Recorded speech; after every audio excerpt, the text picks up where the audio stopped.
All right, I'm back here with the new video. It's a different style. We got my good buddy Jonathan Zamora in the house. How you doing? He's in Arizona. You don't live here.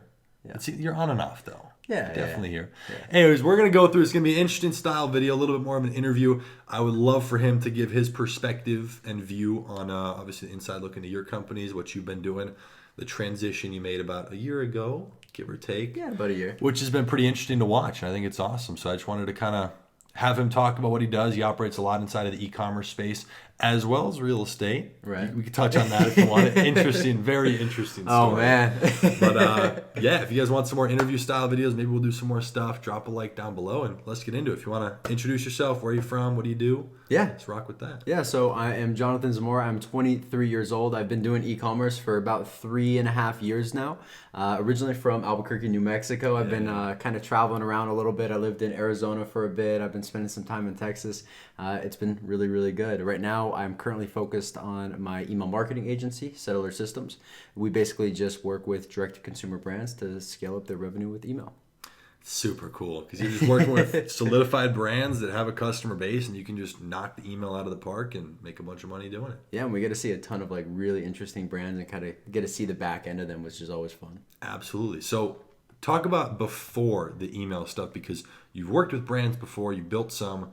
Talk about how it transitioned into just email and what you were doing before and why you chose one thing specifically. Yeah, so, originally it was, very much so drop shipping. That's how me and you actually kind of got connected is, seeing the back end and kind of thinking like, okay, with e-commerce, I can make a little bit of money. And so I saw an ad online originally and I was like, okay, let me try this out. I started a couple stores here and there. I never really did crazy numbers with e-commerce though. I got to a point where I was doing maybe 200, 300,000 a month, but I never really scaled it to the point that I've seen the brands that I'm working with now.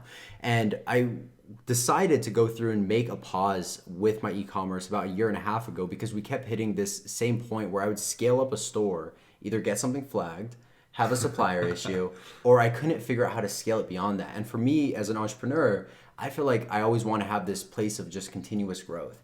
And I had hit that point 2 or 3 times with e-commerce and I just kept hitting the same exact walls. Yeah. And so I decided like, okay, maybe this isn't as much for me. So I decided to take a step back. I went on a vacation for about a week and really just thought for a little bit. No work for a week? You always say no work, but that's never actually the case. But yeah, I decided to take a little bit of a break and, kind of work a little bit and just look at what I'm doing and try to just break down what am I doing really well. And that was really just Facebook ads and email marketing. So I decided to kind of make a shift from there and focus on email marketing solely. Because that's pretty niche. That's pretty niche specific as well. It is. You can dominate one thing, and it's working for you. It's working really well. Right. So we'll get into the numbers in a second, but I want to just go back to what you said. You said I could never really scale it to a big number, $200,000 to $300,000 a month.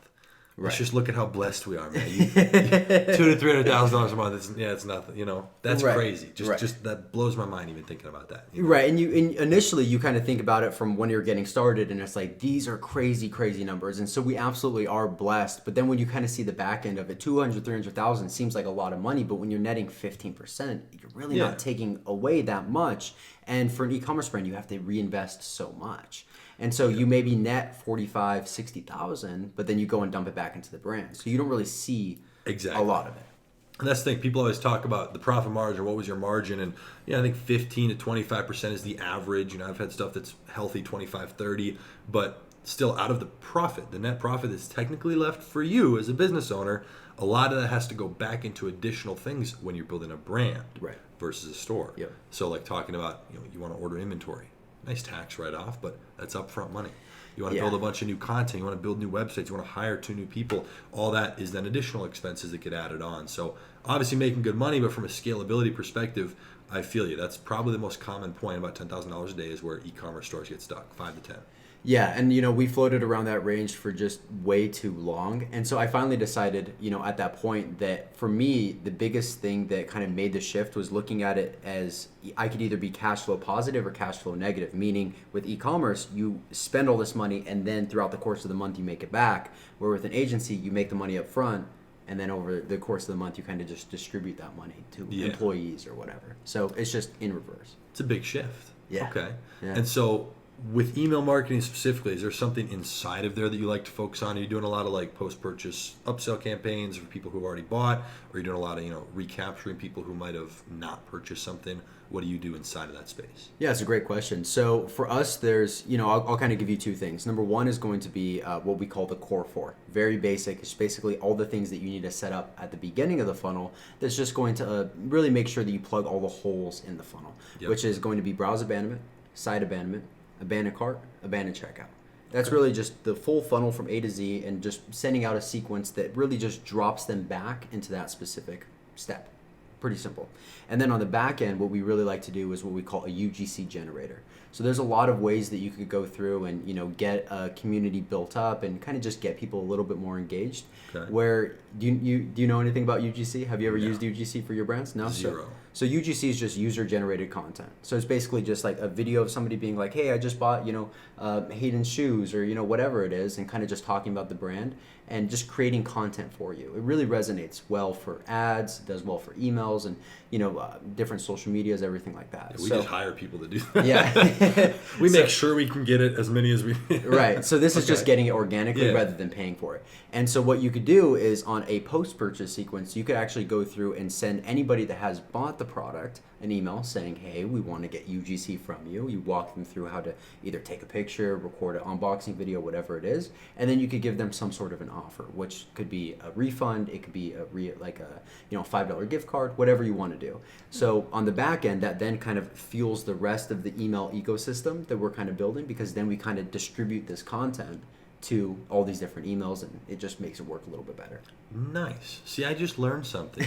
And something that I probably will. Maybe I'll have to have you do emails. Geez, that'd be sweet.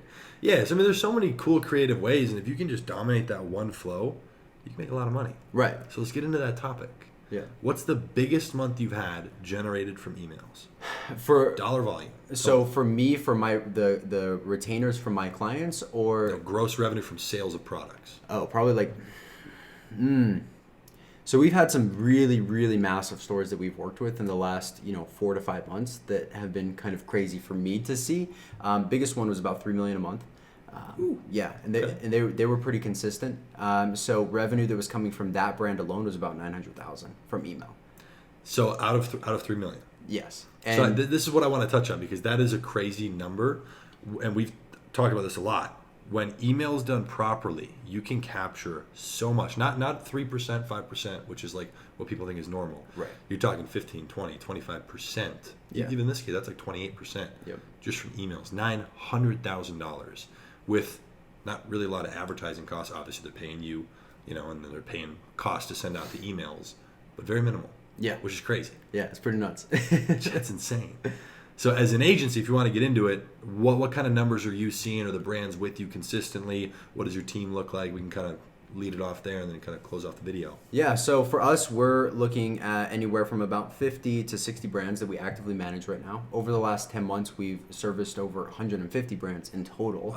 Wow. So that's been kind of cool. And what we've really been focusing on is kind of scaling up the type of clientele that we're working with. So kind of just focusing on getting bigger brands, less volume, and more kind of specific with the people that we choose to work with. Absolutely. Which has been really good for us. And so right now, the volume of the revenue figures are going to be anywhere from like 80 to 90,000, kind of depending on the performance fees that we get. And right now we have about 12, 13 people that are inside of the team. Now with that, it kind of scales up and down depending on how many copywriters, graphic designers, and just account managers that we're having to manage for the accounts. That's cool. I always like to get a little bit of a picture inside how someone operates, what their systems look like, because I'm sure at one point you were doing everything yourself.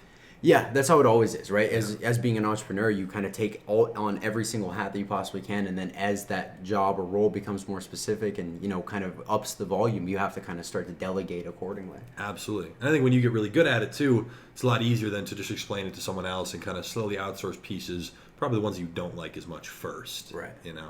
And go from there. So where do you see things headed? Then we can touch on the real estate super fast. Where do you see things headed from an e-commerce and email perspective? Yeah, I think it's always kind of interesting, because when I hear brand owners talk about email, they always say that it's something that's either going to die out, or they aren't super sure that it's going to be a really valuable asset for their brand. But for us, we've just seen it time and time again where these brands that actually do build up a strong email list, they're able to really capitalize on their audience leads and, send out consistent promotions and actually make a lot of additional revenue. So I would say email, I think, is going to do well for at least the next 5 years minimum. But I think, 10 years, I feel very comfortable building my business on top of for the next 10 years. And so we're just really going to double down there. I don't really see any reason in kind of shifting outside of email at this point. So just double down. They say email is the king of marketing. I think it is. It's the oldest. It's one of the biggest. Everybody checks email. Eventually, you got Messenger. You got all these different avenue points, and it might change. But then all you just got to do is plug it in for that one difference. Right. It's still the same system, still the same process. Yeah. So I think that's really interesting. Okay, and then just to touch on the real estate. See, this is what I'm interested in.